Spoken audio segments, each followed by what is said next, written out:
Kumusta mga kaibigan sa Whaler Channel? Ngayon, ipapakita ko paano ayusin ang Netflix sa Windows 10.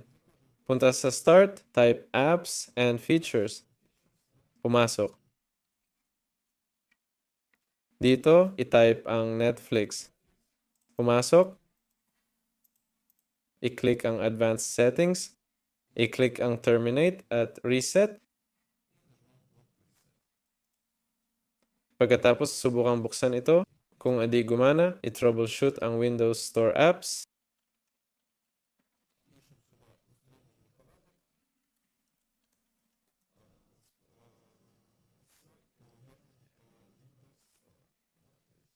I-click ang Next. Kung naka-download na, hintayin matapos.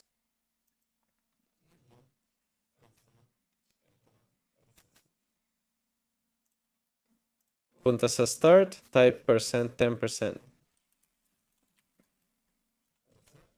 Sa folder, Ctrl+A, tapos Delete.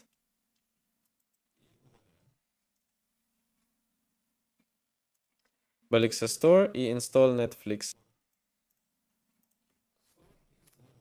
Dapat gumana na. Ako si Wyler. Paalam sa lahat.